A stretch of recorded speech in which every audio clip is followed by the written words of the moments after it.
Hip Hop Point of View, We Talking Magazine, DJ Kayotik. Let's get this volume up. Hip Hop Then and Now. Let's see what's going on. Let's see what's going on. You all ready? Let's see what's going on. Okay. We got DJ Kayotik in the building. Cue that. What it look like. What it cook like. Yeah. Shout to Hip Hop Then and Now. DJ Kayotik. Let's get to it. I think, you know what I mean? I think we in Houston. I think we in Queens. There's a lot of places I think we at right now. But we gonna get into it. Ask him some dope questions. Shout out to We Talking Magazine. Thank you, Q. You know we doing it. You know it ain't Seattle clean, but we trying. You know what I'm saying? You know, it ain't Seattle clean, but we trying. Audio, what up though? What it look like? You know, shout to everybody rocking with us, man. We are getting to these interviews, running through them. I know you know how this works.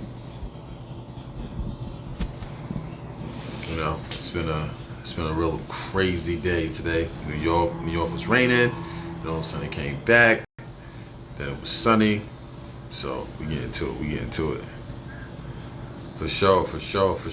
We appreciate y'all. Appreciate all the love. I know we got some stuff set up. Let me fix this hat. Okay. What y'all think about the hat, y'all? Talk to me. Talk to me about the crown. What the crown looking like? Okay. See the rose? I'm looking like I'm in Barcelona. You know what I'm saying? Probably with the Bulls out here. Let's work. Hip Hop Then and Now. We Talking Magazine. We got DJ Kayotik today. Got a lot of big questions for him. I know he's gonna give us some insight on the DJ scene, business scene. Kayotik, what up? See if you in the room, so we get you rocking. See if you in the room. I'm gonna get to you. Boom. Do we gotta follow each other? I think you got a request to jump on Kayotik, and I'm with you. Or can I just bring you in from here? Let me see what's going on. Okay, there you go. Okay, there you go. Rocking and roll. We had some technical difficulties. We should be good today. Shout out to Pooh. East side. Hey. Champ. How you? Everything good. You look like you in Vegas somewhere. Like you at the fight or something. What's going on? The lab right now. I'm in the lab knocking up these. Oh, that's the lab. Oh, the lab got the background like that. Yeah, you know when we had quarantine, I had to dress some things up. So you know. Oh, I see. What we call club cabin fever back in the day when I was really. There you go.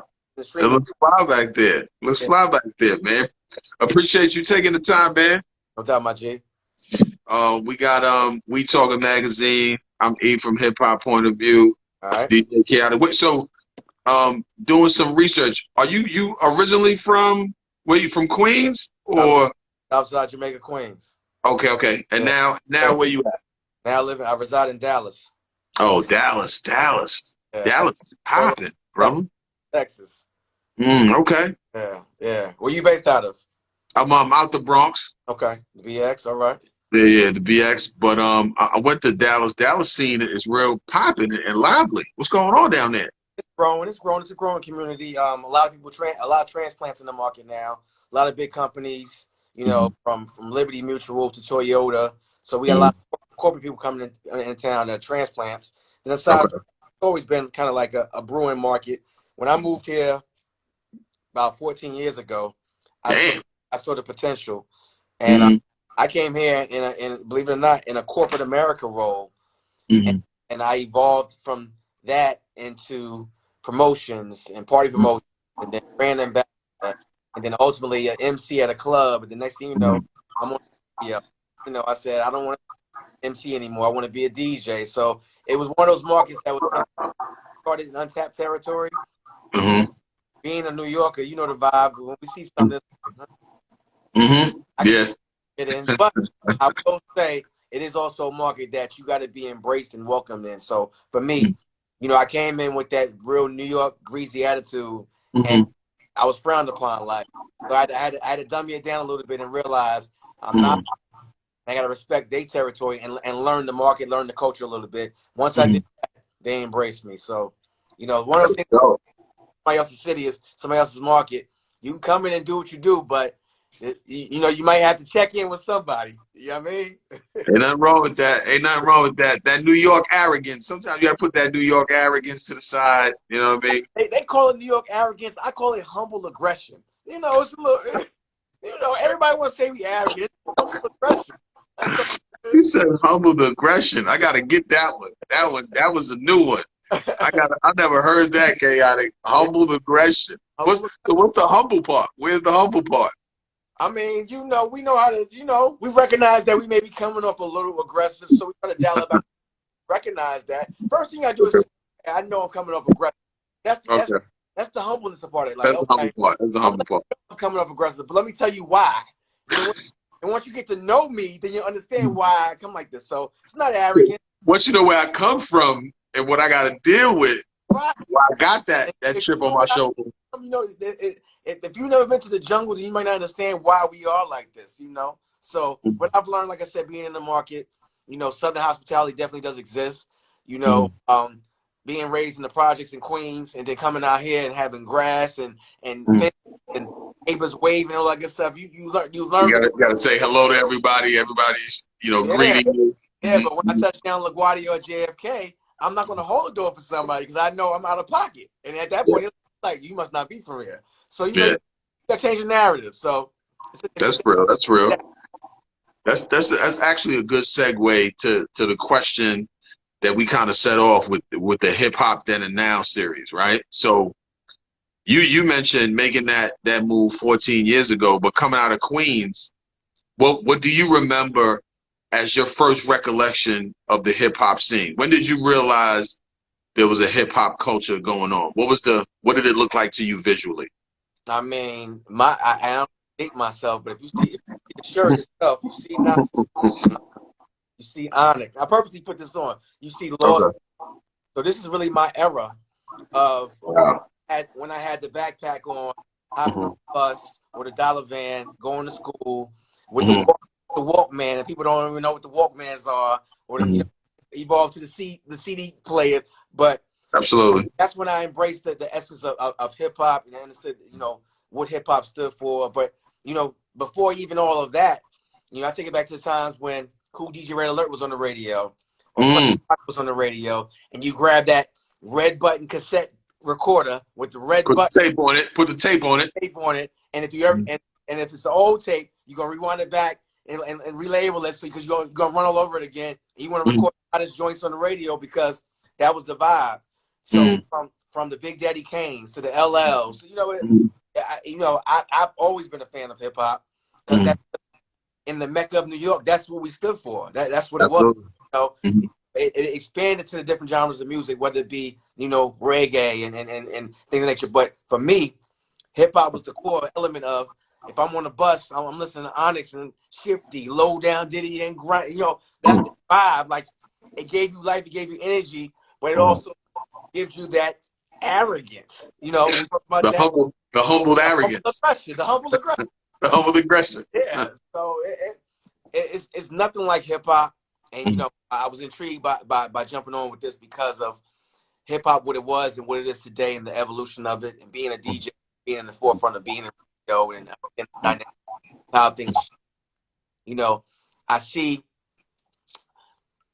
some of our older artists coming back and giving you bangers that allows you to kind of rejuvenate and recharge yourself to say, okay, hip hop still does exist, and there's no shade to new hip hop. You know, I get it. The new era of music and how it moves and how it shakes and how it's promoted and TikToks and all that stuff. I get all that, but for me, as a DJ, as a hip hop connoisseur, a lover of music, you know, I'm always for timeless records. So in any, whether it Yeah. be now or whether it be the 80s, the 90s, I'm always for timeless records. Those records that you can play right now, 10, 15 years later, and it gives you the same feeling, the same vibe, the same just takes you back and say, damn, I remember when I heard that the first time. Yes. And now Yes. I appreciate this. I'm appreciate that same tune now a different way this time. So for me, it's like you know, in any kind of era of hip hop itself, like I said, whether it be the old to the new, timeless records stick out for me. And we have them. We have them now. We have some now. We do. We have a few coming. But you know what's interesting about what you said about the timeless records? Like I have access to like younger children, right, around me. So when I play certain hip hop music from the 90s or 80s, if it catches their ear, this at like yesterday or a month ago, like I'll play like, you know, a Jada or a Nas or a Kane, and it still catches them. That's how you know those records will stand the test of time. It doesn't matter how old you are. It may not be what's rocking right now, but the younger ones, their ears, they still feel the value in it. So that's kind of dope. But you mentioned something. What do you race to here to now? Like when we were running to hear Red Alert and get the tape, do you still have that? Like you hear a record dropping, do you run, go check the stream? Do you still have that feeling now? From new music, Yes. there's a few joints that have been released as of late that I can say, okay, let me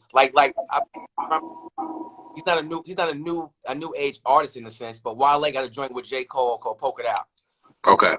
That tribe called Quest beat. So for me, when I heard the beat, I'm like, hold on. So I like the fact that they're going back and old tracks and then flipping it and bringing a new school. So stuff like that grabs my attention because I'm already hearing, oh, that's the old Tribe Called Quest joint. There you go. So I'm already in that space. Like, okay, what they gonna do with it? So things like that. But then there's some new joints that I'd be like, oh, what's that? You know, being a New Yorker BX, you know what it is. That record, it could be new or old. The one that give you that ugly face, the one that make you be like, That record is the one I'm running to. Yes. Like it's onions in the room. Like, Yeah. There was a face, a vibe that certain music had coming up. I can't say we have that same face and vibe now. But I will say this though. Out in Houston, when I heard Sauce Walker joint, gave me that kind of vibe. You know what I mean? Sauce Walker got that vibe. A couple, I think Mo, they came, you know what I'm saying? Some South joints give me that vibe, that rugged, back woods. We in the trailer type vibe, but not like we was growing up. It's funny you said, you mentioned Mo 3, who's from Dallas. Rest in peace, Mo 3. You know, but like I said, I've been here about 14, 15 years now. He had been working multiple records on and on and on. You know, we passed ways. I've interviewed him, etc. And I couldn't identify what was his single. And I always used to say, what song are you pushing? Because he had so much music. And that's one of the biggest differences between new artists and the older generation. Absolutely. They so much music, they just unloaded and just saying, you pick, you choose. Whereas the old school, here's my single. And love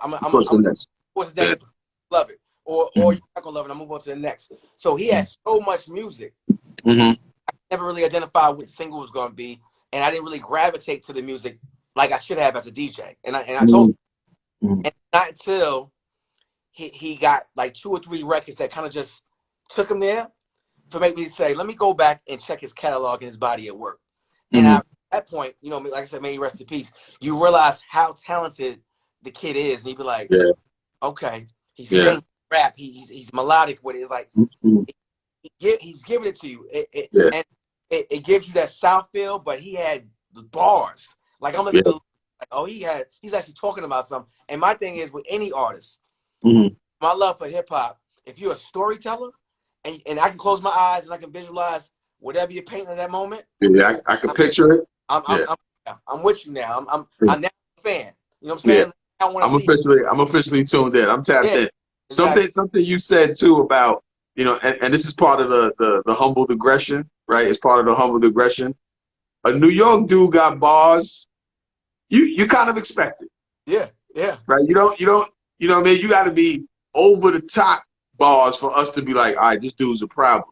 Right. But when somebody from another region got bars, you kind of like, you ready to jump Oh, out the window like, oh, snap.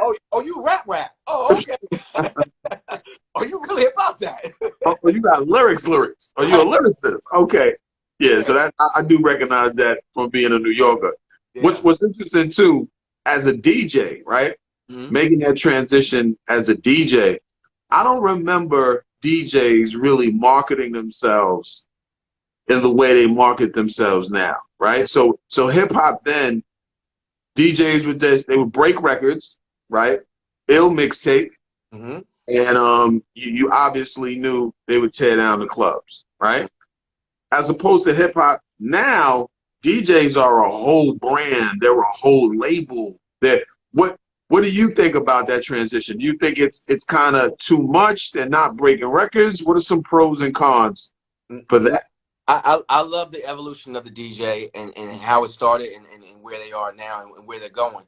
I think the important aspect of it is to appreciate the culture and the history in a DJ. Got some people out here that put those two letters in front of their name and they all do is press buttons.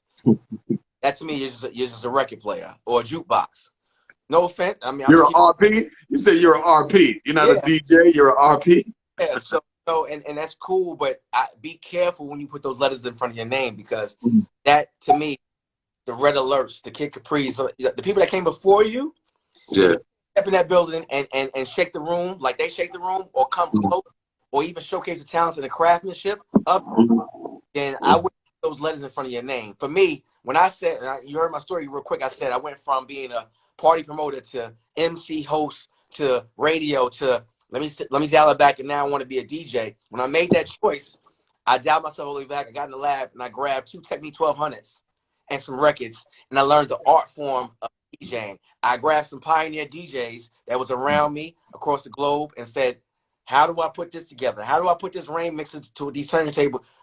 Give me the nuts and bolts of everything so I can understand the craftsmanship. So when I do get good enough to be face with you, you're not frowning upon me saying, oh, you just one of those cats. Yeah, the So foundation is strong. Your foundation back will be on strong.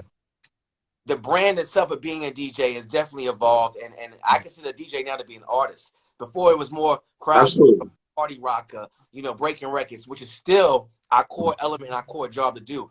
I always tell people all the time, what is my main job? If I'm in the club, a bar mitzvah, a quinceañera, whatever it is, to I create a moment for those patrons in front of me that they can never forget. I leave it there. I leave it so when they leave there, they sweaty and like, well, damn, because they're gonna remember that moment. Because that you can't get those moments back. Now, aside, yeah, you're supposed to break records, but now the new DJs, like a DJ Khaled, is a whole brand. We on cereal boxes. We on D Nice. Prime example, the evolution of how he took something in the worst climate of life and created Club Quarantine. And D Nice has always been great at DJing. He was always it's always been super dope. He shined a light on how powerful a DJ really is and how big a brand you can be if you put it and work. But for me, you're gonna see me wearing MP3 wax,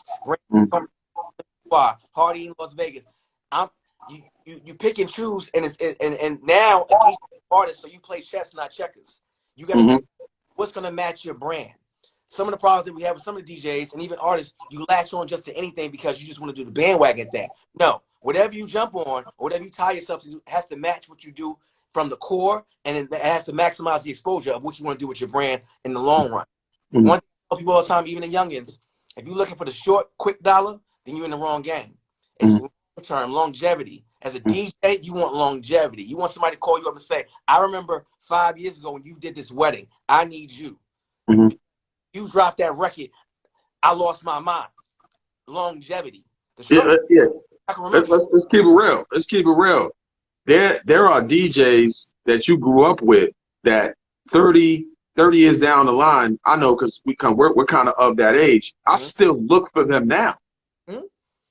I look for a SNS. I Absolutely. look for a Red Alert. I look for at times, I'm not really into them now, but I used to look for where Funk Flex was at. I look for where Kid Capri is at. R.I.P. to Biz Markie. I used to look for him when he was where he was at. So you talk about 20, 30 years, they have your heart. Yeah, and they still, rest in peace to Biz Markie and gentlemen that you mentioned. They're still putting in that work, and for what I love about the DJing stuff and the brand of DJing is that you never get old, and there's always something you can learn every day. You can do in your craft, and that's commodity when you're in a job that you love. That's really not a job because you're really doing what you love to do, and every day something new you can learn from it.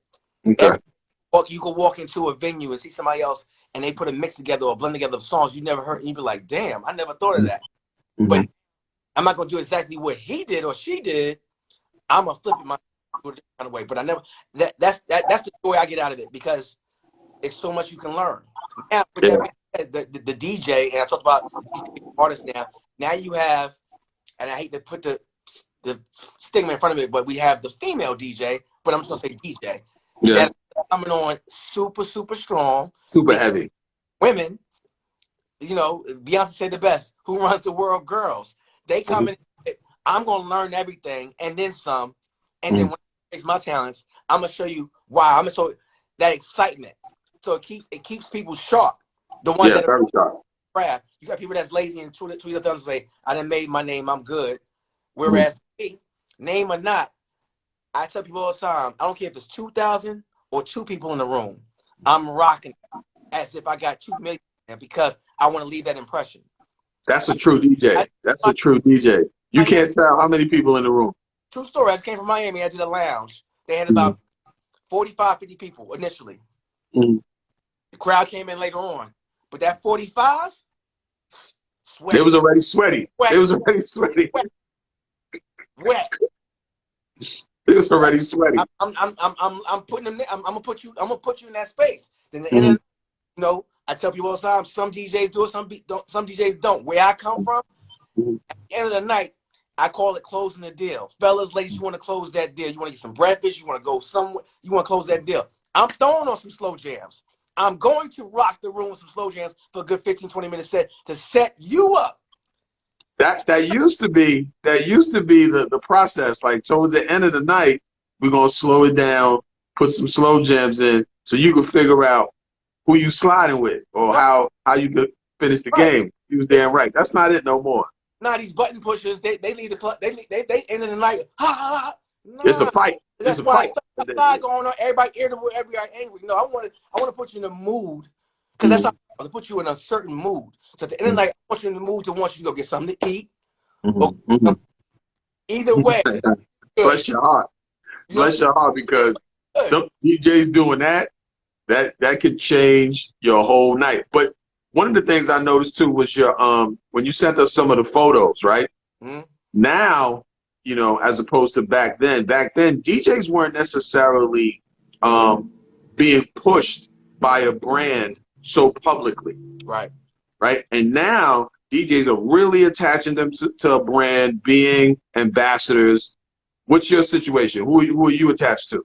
Well, first and foremost, I'm one of the brand ambassadors and DJ for 50 Cent, Curtis 50 Cent. Okay. So of course, hometown, my guy, we grew up together. That was Congratulations. Yeah, but true story, real quick. That situation didn't happen because of our personal relationship. His team sorted me out here locally because I was, the radio guy. And his right hand man, Renee. I don't know if Renee's on here, but he's the best.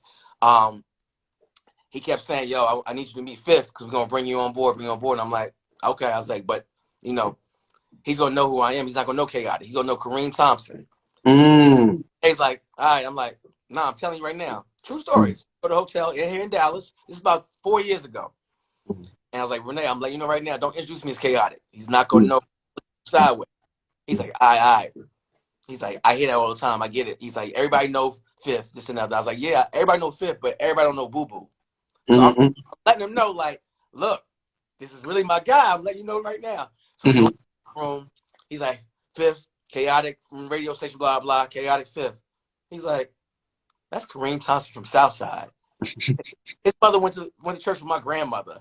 Renee was like, he said you. I was like, I told you. And the rest is history. So it's a great opportunity to work with Fifth. Just seeing his evolution as from where we come from to where he is today. I always tell him I'm super, super proud, and I'm just thankful to be part of the team and part of the family. And it's one of the things where patience, like I said, remember I talked about short term versus long term patience. I could have reached out a long time ago and said, yo, this is what I got going on. Another. Sometimes you gotta let God just get moved the way God moves and let things happen. So aside from that, I got with Branson and Lushman Dubois, which is a champagne. MP Wax, of course, my squad, really my Hardy in Las Vegas, the dispensary in Vegas, #1 dispensary. I'm tired. Wow. I'm the national brand ambassador for them. Myself, Who Kid, these are all the guys that are national brand ambassadors for them. So I just jumped on board with them about 6 months ago. Okay. What else? I produce and co-host the Morning Hustle, which is a syndicated show out of Atlanta. Mm-hmm. Like I said, strategically I'm attached to quite a few things, but the core for me is with Fifth, MP3 Wax, Hardy, and those things. Not pushing that right now. Oh, and of course I'm with the Union DJ. Oh, are you with the Union DJs? Yes. Oh, wow. Okay. Okay. I'm the Union dog. I didn't know that. Union time. It's Union time. You know what it is. I didn't know that. I didn't know that. That's And crazy. how that came about is DJ Will, who's from the Bronx. Yeah, I know, Will. We rocked out a party in Jamaica, and our first time meeting. You know, of course, New York, we vibed off of that from standpoint. But you know, he not known. We just rocked out, and he like me, myself, and I. And years later, he hit me like, "You ready?" I'm like, "To join the Union." And for me, being here and disconnected from home in a sense, except for when I go home for business, I wanted some kind of connection to home that felt right. And that we vibed, he befriended me, and I was like, it seems standpoint. Funny, once I became Union, then I got all the phone calls from all the other calls. Wow, now they want you to join. Of course, I got all the other calls. Yeah, I was like, yeah. So what does that look like when you join like a DJ crew? Is it like you just gotta represent them? What are the details associated with that? My thing is anybody that I'm tied to and I represent, it becomes lifestyle marketing for me. So I embrace it as part of my brand. You know, so you see me, you see all the different things that I represent. The Union is phenomenal to me because it's a knowledge base of DJs that have been doing it for 20 plus, 30 plus, 40 plus years. So just get it and understand it. And it's a culture, it's a brotherhood. But people, you know, I give you an example. Like when the pandemic hit and we started going live on Instagram and started going live on Twitch, we got a chat line to just discuss how to set up your Twitch, how to do it, you know, and to have that knowledge base. And then you got some people that are quick on their feet or geniuses when it comes to the technical side and be like, nah, you need to do this and change this. And to be able to share that on a daily basis is of the knowledge. Like, fire. You know, it's one thing to say, here's the records I need to be playing, or this, that, the music part, that's the easy part. But when you get gritty of, yo, I got this equipment right here, I need to figure out how to do my Twitch, or I need a new buy, whatever the case may be, and they'd be like, oh, well, hit up such and such. He's the guru at that. You can't get that anywhere else. So that's why doing for me has been a blessing, because it's not just sitting back doing interviewing artists and being part of a coalition. But like I said, it's like a brotherhood and sisterhood where if I call I need help with this, if they can't do it, they're gonna point me right in the right direction. And it's never like, oh, you don't know how to do that? We got you. So do you think from a because I remember if your joint came on in the club at a certain time, that you were probably on your way, or you were going to be implemented into what's going to be popping. Like, you know, if you heard certain records at a certain time, whether you were familiar with them or not, right? Because I remember being in clubs around 1:30, and I heard a certain record, I remember where I heard that, and about a month later, that record became the opening record for the turn up, right? That peak hour placement is serious. Peak hour placement, right? That's a good word. That's the DJ language. DJ Yeah. peak hour placement. I don't know that language, right? But that's real. Yeah. I haven't seen the culture has kind of turned away from that, right? Do you think DJs will ever get back to breaking records? Do you think it's gone? Do you think it's gone now? No, if you see the hat here, it says MP3 Wax, we break records. So we're still actively breaking records. I think now, because of it's gone from just the music industry to music business. It's business now. So people that want that peak look in the club, you know, there's things that you have to do probably behind the scenes to get that look. Yeah. DJs, you know, and that's the nature of the beast. You know, I tell like this: any artist right now, again, we're in the music business game, right? As a DJ, it's still your job to play the hottest record and identify what's going to be the next thing brewing, and be a risk taker. That's your job, to be a risk taker. If you're in the middle of this, it's peak hour. It's 12:30, 1 o'clock at night, whatever case it may be, and you decide I'm gonna play Barney, break Barney. You're doing your job. Now, if it don't work, get out of it. But if it do work, now I remember when I heard this first. That's the joy of being a DJ, willing to take that risk. So with any record, you still gotta be willing to take that risk and willing to say, I'm gonna put my stamp behind it and break this record. But then you got Nook that want that peak look. And you ain't never heard MC Nook Nook's record, but MC Nook Nook ain't brought you no drink. He didn't come befriend you. He didn't come see you at He shows up at 1:30 saying, play my record and here's $50. That might work for that other DJ over there.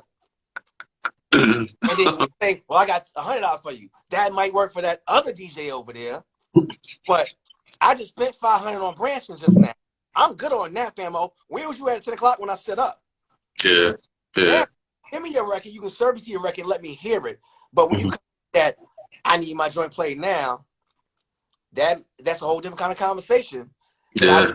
I would personally like to have beforehand to see where you're at with your music. Okay. Now, if there's a bag tied to that, it doesn't matter. If it's a great record, I'm probably gonna touch it regardless. But I still have to represent the fact that this is a music business. So I try to train artists on, you know, the pay to play mindset, if you will. But my thing is, I tell any artist, don't be, you know, dressed to kill, don't bad bands in the strip club. But when you come see your DJ at the lounge, you ain't spending no money, and you ain't. You know what I'm saying? Because now you playing me like you just. Yeah, it's a contradiction. Like you willing to put money on the look and the vibe, but you're actually not investing in the brand. You know, from farm to table, What's gonna really move your record for you? Yeah. You know, so it's give and take, and I don't mind having those uncomfortable conversations with artists to say this is how if you want to work your record, you got to work your record. You got to work your record. The biggest artists now have money with their labels to work records. That's of the music business. You know, that's what it is. But it's still our job. Still be risk takers and take that record, whether we've gotten service for it or not, and say I'm going to champion this record and make it move. Because for me, as a DJ, I want that notoriety. You know, I can sit here and say right now, I'm the first DJ to break Cardi B in Dallas, Texas, and she'll stamp that. Why? Because nobody knew who Cardi was. I was rocking with her. I knew Shaft. I knew her whole team before Cardi was Cardi. Before she had the teeth fixed, I was rocking with Sis. So I can say that. And that as a DJ, you want that notoriety to say, yeah, I broke that. I got artists here that I broke that. Did you break it? Did you break it during, like, were you playing it during a warm up, or you were playing it during peak placement hours? All. Wow. When I break an artist, you play them all. I'm gonna give it to you early. I'm gonna give it to you in the middle. I'm gonna give it to you late. Wow. That's a record. You know, I'm not gonna just play it at one. No, I want everybody to hear it because that new group that was there early in the early hours may not stay till 2 o'clock in the morning. So I didn't know that. Middle crowd probably good, but by 2 o'clock they might be too twisted. So they at that time by 2 o'clock they don't even know what song I'm playing. But then the late crowd, the turn up crowd, I'm gonna hold my phone up crowd. Now I'm gonna really give it to y'all. Yeah, that's deep. That's deep. And a lot of DJs back in the day, I would say very few. There was a couple here and there. Eric B. There was a couple that were into DJ Marley Marl that were into production, right? But now a lot of DJs are diversifying their bag. They're into production. They're into the. Are you into that as well? Do you get into production as well? I have not. I dibbled and dabbled in the artist concept of it, of piecing things together, grabbing a gumbo bowl of certain artists and saying, let's make a record. But I have not dived into the production standpoint. I don't think that's really my calling. You know. Okay, got it. I gotta feel it, and I've never sat in a studio and said I want to put the magic together. That's never my calling. So, you know, I let the artists, let the producers be the producers, and I can sit back and be the movie director once the project is done and make that movie. I respect that. Because a lot of like it's almost to the point where, you know, there's a new blueprint that even if you're not in that lane, you're forcing yourself to be in that lane, and I do respect that. Yeah. Now you mentioned business, right? What was your business mindset when you first started as to right now, especially in the DJ platform? Were you like, let me just get my bag? Like, what were your prices when you first started? If you don't mind sharing. I wanted the exposure. I wanted to get myself into the space where I can classify myself as, I guess, a celebrity DJ, meaning I'm doing celebrity parties. I'm the go-to person when it comes to shaking the room. I've always, you know, the money's gonna be there. But of course, when you start this, like any job, you getting that minimum wage. You know, yeah. You're not stepping in the space and saying, "Yo, I need this."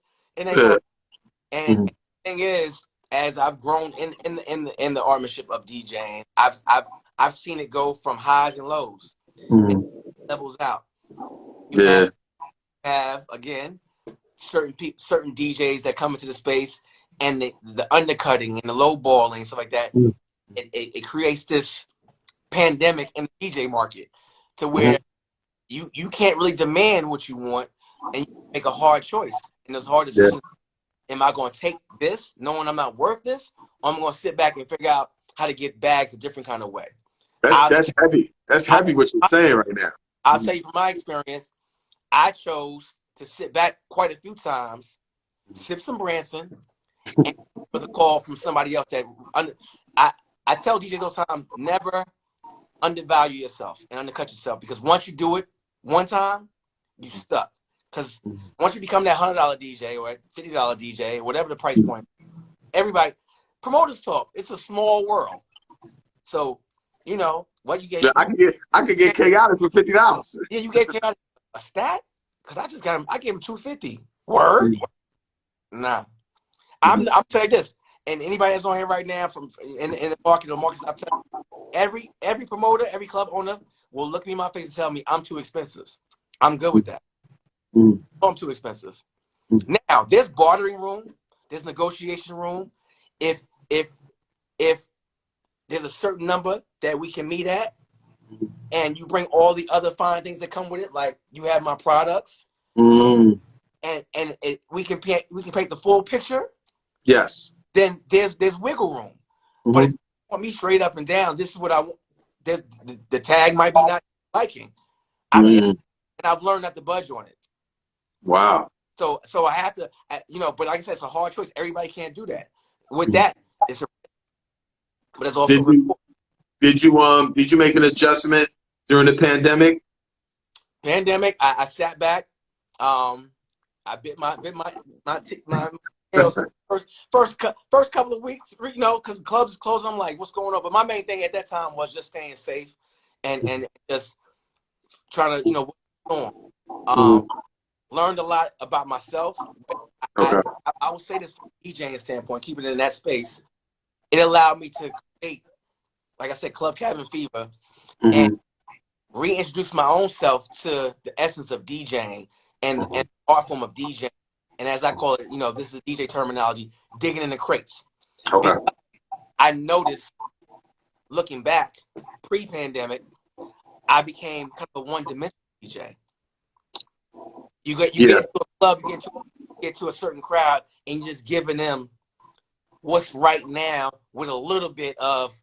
Thank you, Kayotik. I really appreciate that. I'm gonna give you future, and then a little bit of Biggie. Whereas that's not DJ. No offense. I really appreciate that because I'm a music lover to heart, and the sets ain't different no more. Right. They're really not. Like I partied around multiple areas, multiple locations, and the sets ain't different no more. It happens, and it's unfortunate, but it's like I said, it's happened to me. The point where people can start predicting the next song you're gonna play. Yeah. And you want to be that person, but it happens to the best of us. It happened to me. So the pandemic allowed me to get in this lab and get back to digging in the crates and just enjoying the music and watching the people scrolling like, oh my God, he just played Cyndi Lauper. Oh my God, he just played Shout. Digging in that crate. And they love it. I don't know why DJs don't think they won't love it. They're gonna love it. Mixing things I never thought I would mix before. Like, okay, all right. And they'll love it. They're not gonna. I've seen those DJs. That actually speaks to the memorable moment, right? Because I can always remember the time I heard Cyndi Lauper in the club. Right, I'm gonna be like, out of all the DJs, this dude one day I went to in Dallas, he was rocking with Cyndi Lauper and Madonna. I'm never gonna forget that, and I'm always gonna be, remembering your name. So I'll tell you like a true story. When I one time I went to New York, I think I was celebrating. I had just got married, and me and wife was up partying. But I went to a party with Envy, right? This is when he really, really get busy, before he was a megastar now. And we in it's 1:30 peak time, and he doing his normal set, this and the other, and he drops Katy Perry "Kiss the Girls," and the crowd is mainly us Caribbean, Dominicans, and the crowd went crazy. I was like, yo, Katy Perry, and it just shook the room. He went right back to a whole other set. He went to some DMX, but it just. Sometimes you gotta break it up. Like I said, a risk taker. Just go way left, because that way left is that moment when it be like, yo, I remember when he went way left, and it would just shake the room.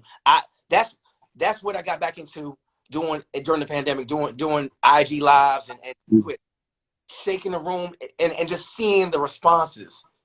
Yo, what's that? I ain't gonna, that. And it helps you set up when you get back. When you get back to what you get, at least, there's a breathing room, there's some space in there. So what would you looking at going through hip hop then and looking at hip hop now? Let's look at hip hop future. What would you like to see more from our DJs, particularly, I wouldn't say celebrity DJs, but those DJs who are really highly requested, they're on the radio. What would you like to see from them moving on? Bring that energy back.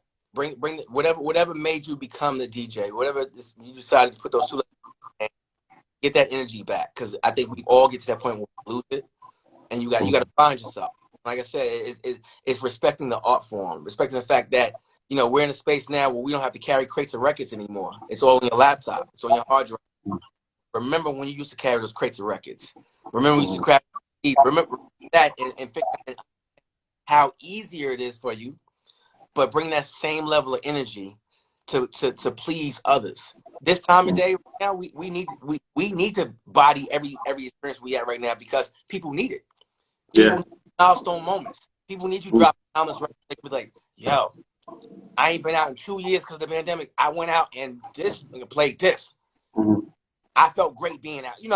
Because everybody's on high alert with everything going on like that. So it's important to out and about, you outside, and you do your job to do. I want DJs to do their job. That's all. There's a therapy in it. I agree. Don't push buttons. Don't play what's hot right now. Dig in a crate and get back into the art form and the essence of DJing and rocking out. And that's there is a therapy. There is a therapy in that. And I'm gonna keep it super trill. At this point, when you were carrying all those crates, you had less exposure to, because you couldn't bring all the crates in your house. But now that laptop has way more music at your disposal, so you should be just a little bit more in the crates per se, because you got more access than back in the day. So there's I no totally agree with that. be in the club repeating the same songs, you know, hour by hour, because that's just what, you know, moves the crowd. It like you just said, the catalog is endless. Dig in the crate and just that's gonna shake the room, and you'll be surprised the joy you get out of it as a DJ or as just a music lover. If you're a music lover and you're a DJ, then that's a dangerous, you know, those two mix very well together, and Yes, they do. makes the room very dangerous, because at this point you don't know. I'd rather you be the element of surprise. And Yeah, what you don't know what to get. Yeah, like, you right now, I would say before pandemic, I was predictable. Now I'm so predictable, I don't even know what I'm gonna play. I never walk in the room and say I'm gonna play this, or this is my set, or here's a top 5 song. I open up the laptop and I just go. I don't even have like crates set up that way. I just go. Whatever I'm feeling, wow. I pan the room and it's like, okay, I got some my Caucasian friends over here. I got some Latino friends over here. I got some us over here. And I'm gonna give y'all all of it. I'm gonna go Latin. I'm gonna go Caribbean. I'm gonna go top 40. I'm gonna go Vegas. I'm gonna go New York. Yeah. I'm gonna go New York, New York. I'm gonna go down. You know what I'm saying? Like, because that's dope. I did a party in Jamaica this past Memorial Day weekend, and the crowd was predominantly New Yorkers, and the promoter was like, "Yo, I'm letting you know right now, it's like a New York party. You know, I know you from New York, but I know you in Dallas now." He gave me a look like, in the rain in Jamaica, ape shit. Because I just felt like I was, they brought the energy, they brought that humble aggression, and I was match that energy. Like, okay, let's go to work. Banger after banger after banger, and I'm talking about new stuff. I threw some New York stuff in there, but bang up to all the old that the records that when you drop it, they look back at the DJ booth like, oh, like the classics, like oh, that's that. For sure, for sure. So I'm a first of all tell people how to get to you, how to click on to everything that you're doing, support your brands. How do they do that? Just follow me on social media. All social media platforms is at DJ Kayotik. That's DJ Kayotik. The website djkayotik.com. I think I'm dealing with some spam on there right now, so it might be down. I got you can check out the app as well. DJ Kayotik. Everything across the board is DJ Kayotik. So I'm not fine. I'm on Facebook, MySpace, Black Planet. Oh. I know. Exactly. I'm outside. We outside. So how would you, just to close out for hip hop then and now, if I wanted to be a DJ right now, right? What's one thing you would give to me as advice to start that journey? First thing I would tell you to do is to go grab you some Technique 1200s, 2 vinyl records, some needles, get your solid mixer, and just learn the art form of DJing. I don't believe in a cheat code. I don't believe in saying go get your laptop, a controller, and start pressing buttons and go on Google or YouTube and learn how to blend. Learn the art form, because like I want to be able to step in the room, and I have with the Kid Capri's. Kid Capri used my Technique 1200 out here when he came to do it, and I was honored by that. I want to be able to step in the room at all times in any market, in any genre, and the first thing you want to do as a DJ. Anywhere you go, you don't want to be stuck. You don't want to walk into a venue and be like, oh, what do y'all use here? Oh, I can't use that. How do you put them letters in front of your name?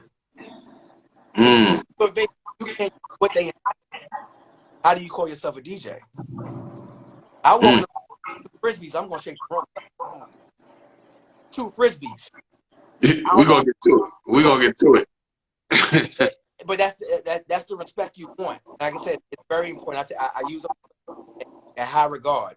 If you can't, because I've watched some good DJs that rock parties on new equipment walk into a venue and it's Technique 1200s and they look like what I'm gonna do now, boss? What are you gonna? You don't want to be that guy, because at that point, you can be credited by a pioneer DJ or a DJ that has reached out to pioneer DJs to learn the real craft art forms. So, that question again, go get you some. They're available. Get art center and learn the art form of DJ. Therefore, when you do evolve to newer equipment, you have a better appreciation of what somebody else went through before you, who paved the way before you, who put in the work before you. So when you see them, you put them in high regard, and when they see you work, they'll put you in a better regard, saying, "Okay, you really you about that life." I respect that, because you're learning through the culture. Now you are a culture keeper, right? You understand your ancestors. You know, you're taking it there. That's where your ancestors did it. A lot of us took that risk. Respect that. Kayotik, appreciate you taking the time. Hip hop then and now. Yes. I'm telling you now, I love Dallas. Only went there once. I'm outside. I'm gonna go out there. We're gonna get to it. You know, I love the scene out there. Went to a couple of joints and I'm hooked. So whatever y'all doing out there, keep it up. No doubt, my brother. Salute, my brother. Appreciate you. Peace. All right.